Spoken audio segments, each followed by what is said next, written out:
our journey on the Lost Coast Trail.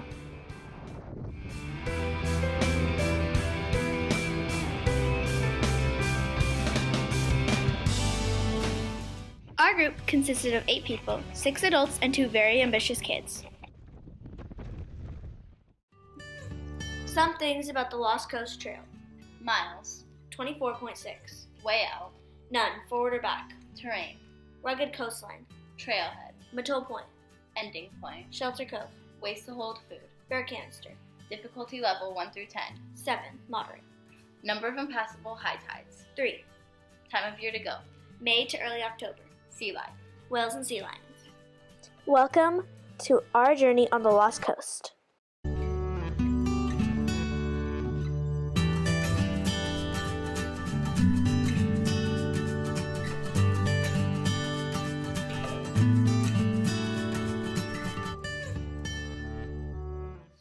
These are some pictures of where we stayed and the beach it was next to before we actually drove off to the Lost Coast.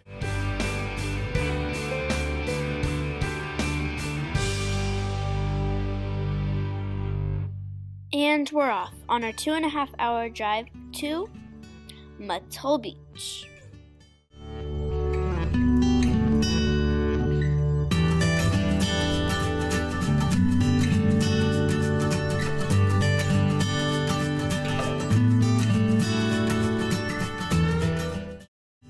Don't forget your bear canister. This is the gateway to the hardest trail we've ever done in our lives.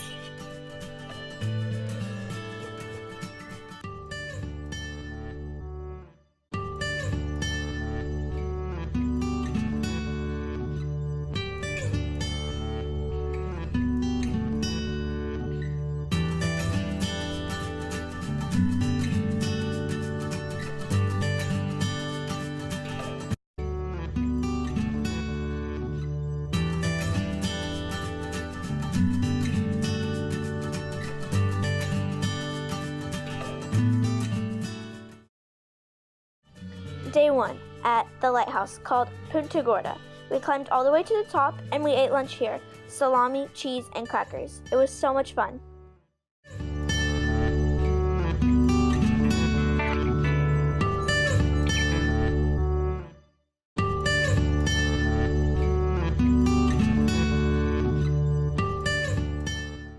If you're fortunate enough to avoid bears and rattlesnakes, that's definitely a good start.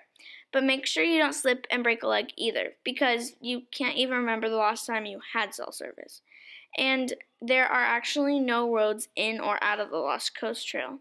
So you must resort to contacting the National Guard with an emergency beacon. And you better hope you broke your leg during low tide so the helicopter can land and get you to the nearest hospital.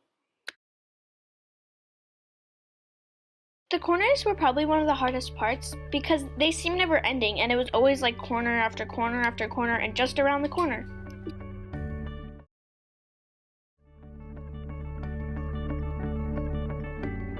Looking back on this, there were so many different types of rocks, probably the most I've ever seen in my entire life.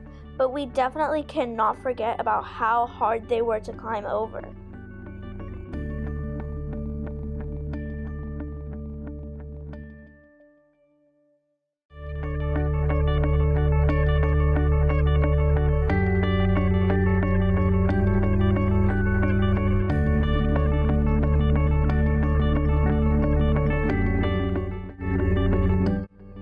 Just ahead, right there, do you see it? It's a sea lion. There was so much sea life and animals, including jackrabbits, deer, and even whales.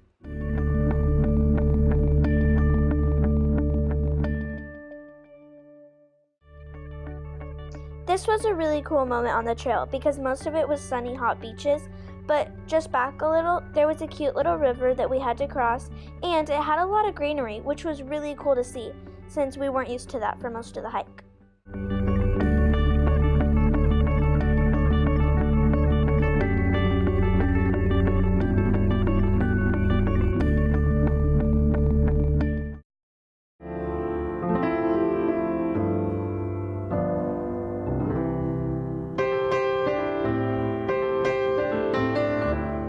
Good night. This is how pretty much every hiker woke up in the morning. Tired and very, very, very sore. Now for the most important meal of the day, breakfast. This was Mountain House scrambled eggs and bacon. It was so good. All you had to do was add heated up water and voila!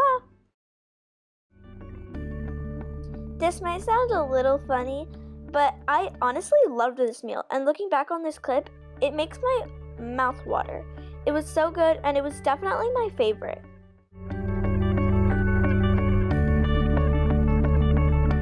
As far as food goes, there's plenty of options, but our group ate a lot of top ramen.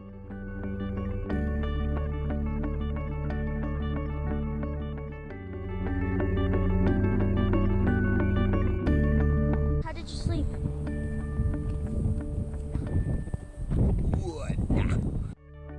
This is what our tents looked like in the morning and at night, right before we had to take them down.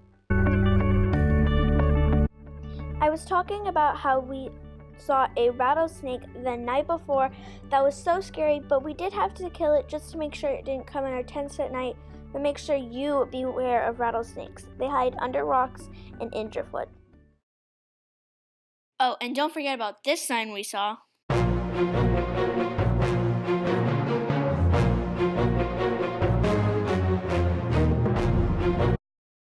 And we're off.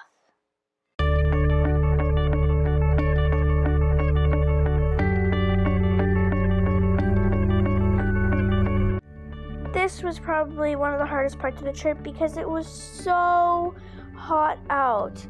I don't know if you saw my brother's head, but it was filled with sweat. This, though, was the life. Taking off our shoes in the sand next to this little lake river thing.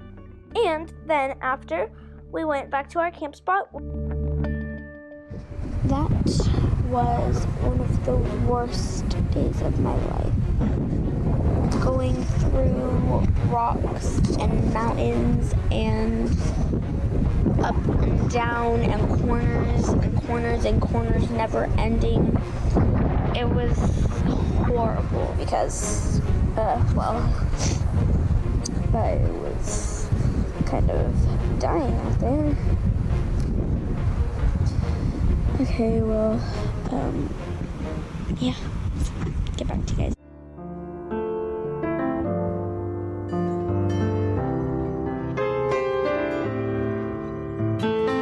The second day it wasn't even windy, except at night. It was so hard to put up our tents. We even put my brother in there and he flew away with it, but don't worry, he's okay.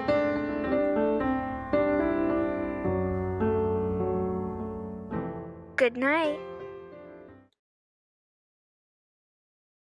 The mornings were probably one of the hardest parts, fitting all of those things into those tiny little bags again.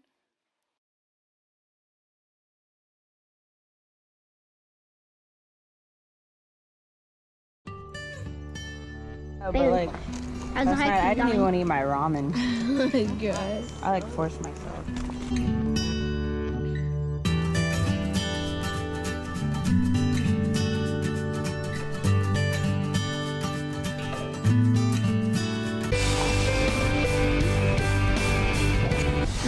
That was probably one of the best days from the 4 days. This is where we're staying. Buck Creek. Next time we can Yeah. Didn't really record at all of today, but we're all just kind of dying today. Usually, This is gonna be our walkway though. Try to be close to me. yeah. That's it. How's the wind right there? Goodbye. The wind ain't blocking.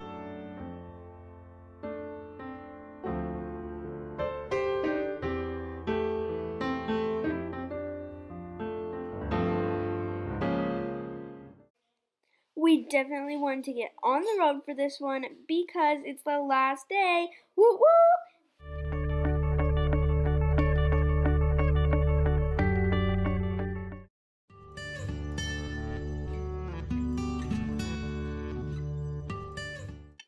Sitting on the log at the end of the trail was not just satisfaction or a destination for us.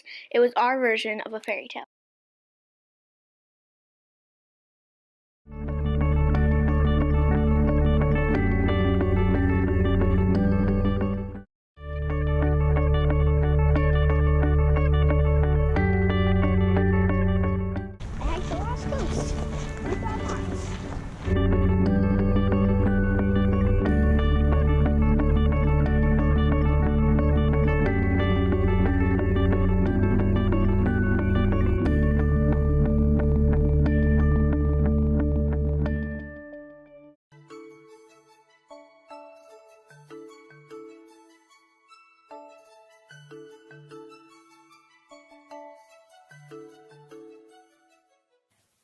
morning, Otters. I'm Addison. And I'm Bailey, and Happy New Year! Bailey, it's February. Yeah, I know, but we haven't aired an Otter Outlook yet this year. That's true. Every team has been working hard, but we have so many detours. I know, winter break, parent conferences. Technical difficulties, illnesses, and even science camp. Speaking of science camp, wasn't that great? It was amazing. Did you have fun? Yeah, and I even got some pictures.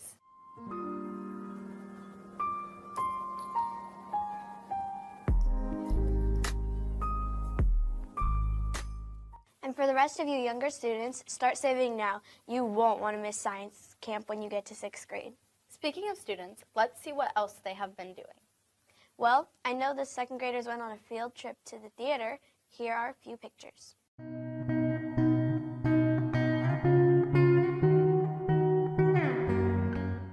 It looked like they had a lot of fun. And of course, the winter ball. Let's take a look.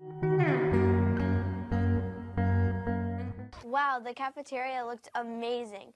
At least we didn't miss Otter Day. Thankfully, they rescheduled Otter Day so we could see it. Let's take a peek.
That was fun, and lots of our students were following the Otter Oath. Are you ready? For what? Valentine's Spaghetti Dinner. Oh yeah, I was there. I couldn't make it. Was it fun? We have some footage. Why don't we take a peek?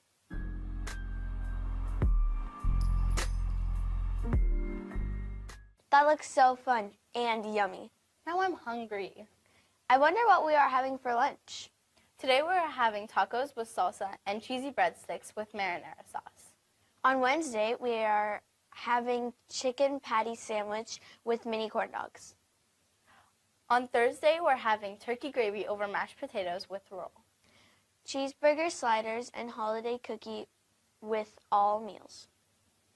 On Friday, it's a choice of a cheese or pepperoni pizza slice or crunchy chicken with waffle and syrup. Now we know what's for lunch. Let's find out what the quote of the week is. Okay, the quote of the week is... We don't make mistakes, we make happy accidents. Bob Ross. Wow, I wonder what that means. I think that means that you shouldn't look at a mistake as a bad thing. It is actually an opportunity. I mean, a happy accident. And now let's see if you know who our mystery person is.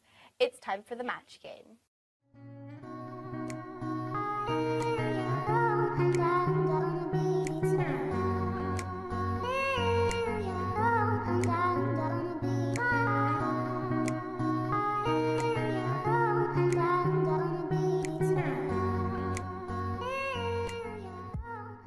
Alpha, Beta, Gamma, Delta, Epsilon, Zeta, Eta, Theta, Iota, Kappa, Lambda, Nu, Xi, Omicron, Pi, Rho, Sigma, Tau, Upsilon, Phi, Chi, Psi, Omega. I didn't know that Mrs. Beamer was able to sing the Greek alphabet so fast. That's impressive. And do you know what else is impressive? No, what? The dedication of our Oak Hill students to the Pennies for Patients program. Let's hear from Student Council. Good morning, Otters. My name is Layla. And I'm Maria. We are members from the Student Council. This year, our school has accepted the challenge of helping to find a cure for blood cancer. We are joining over 27,000 students across the nation to make a difference and raise as much money as we can. Our school's goal this year is to earn $3,019 to donate.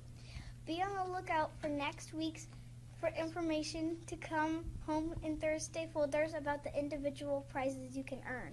Have an honorific week.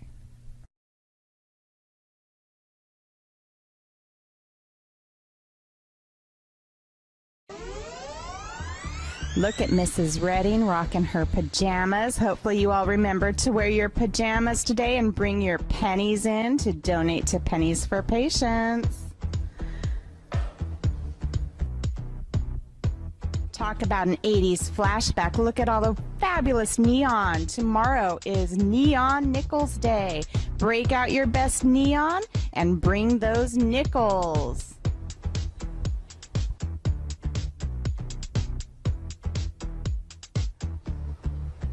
Look at these fabulous teachers wearing their dazzling duds. Don't forget this Thursday, it's Dazzling Dimes Day. Don't forget to wear your sparkles, what makes you unique, and bring your dimes.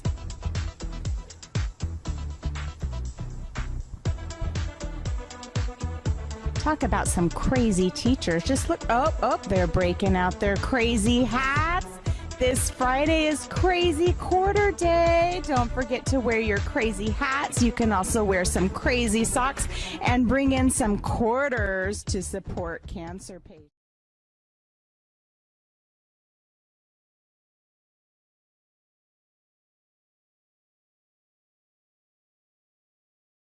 So start bringing in your change. And now let's see what Mrs. Sain's latest book recommendation is. Good morning and welcome to the Otter Book Club. This week I'd like to share a book written by the same author of The Day the Crayons Quit, Drew Daywalt. His new book, The Legend of Rock, Paper, Scissors, takes you on the journey through the lives of three warriors, rock, paper, and scissors, who have been battling in their respective kingdoms. These characters go through epic battles with a lot of silly trash talk. For example, Rock commands a clothespin to drop that underwear and battle me, you ridiculous wooden clip man. Paper ends up battling a printer and wins by causing a paper jam. These battles are hilarious, you guys. So who do you think is funnier and more clever, the author Drew Daywalt or the illustrator Adam Rex? You will just have to read the book and decide to answer that question. Let me know if you'd like to borrow my copy. Are you down with the OBC? Now please stand for the pledge. Salute, pledge. I pledge allegiance to the flag of the United States of America and to the republic for which it stands, one nation, under God, indivisible, with liberty and justice for all. Remember to be safe, be responsible, be respectful, be ready. Have an honorific week.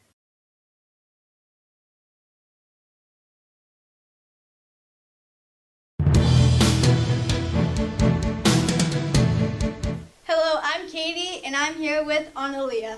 The time has come to celebrate Red Ribbon Week. This is a time for us to think about how important it is to stay drug-free. And a time to show your school spirit. We have an opportunity to dress up in fun costumes to show that you're pledging to be drug-free. We have some exciting themes coming up. Monday, we have Tie-Dye Day. Don't get tied down with drugs. Okay, I will. Tuesday is Minion Day. I think drugs are despicable. Right? Banana! Wednesday is Pajama Day. I'm getting a little tired. Me too. Thursday is Crazy Hair Day. Here's to a drug-free life. That's pretty crazy. Yours is too. Friday is Superhero Day. We all have the power not to do drugs. Show us your strength by dressing up as your favorite superhero.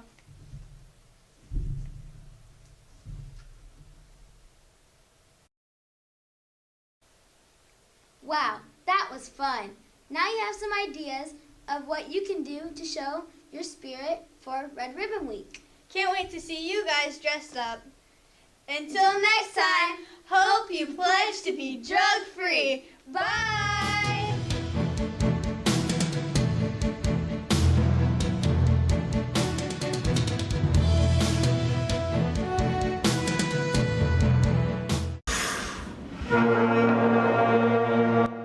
am the music director at Center, so I am responsible for band, choir, orchestra, the guitar classes, and music appreciation this year. So I want students to know that music is one of the best things you can do, especially when you're in high school. It helps prepare you for so much inside the classroom and outside the classroom, and overall it's just a great place to be. My goals for this year are to really build the program. I want to really elevate the level of all the groups, and I would like to just get as many people in here who are interested in music as I can.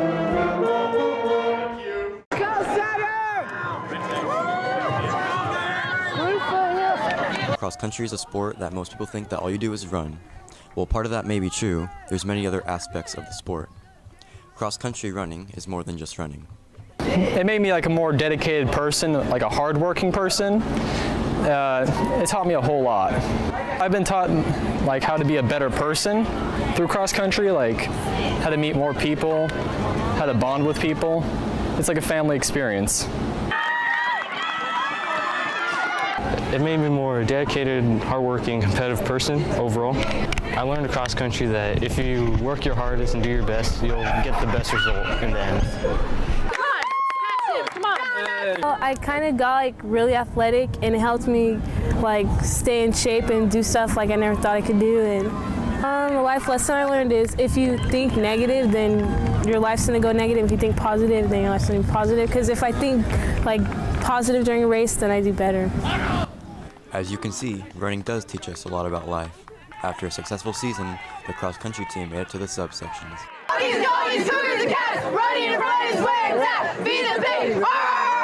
Hey, come here. We've all seen the school resource officer intimidatingly walking around campus, dressed in his bulletproof armor and loaded with weapons, watching your every move. You know, I think people, when they see a police officer in uniform, and not everybody, but some people are going to look at that, you know, for what it is. And some people refer to it as, you know, RoboCop, to where, you know, they look at you as a cop and not necessarily, you know, that you would have feelings like a normal person. Sometimes I forget that I'm even wearing a uniform because, you know, my interactions with people, you know, you want to be positive. Even if it's because they're getting in trouble, you got to turn it into a positive because you want people to learn. I don't want people to think that they can only talk to me or should only talk to me because they're in trouble or because they have an issue. I want people to be comfortable and the students to be comfortable to come talk to me, even if it's just to say hi. Hi, officer. Hi. It turns out, in reality, under all that armor, I want to be. our RoboCop has a heart. What's for lunch? I'm Donnie Hunter, reporting from Center High School, outside the classroom.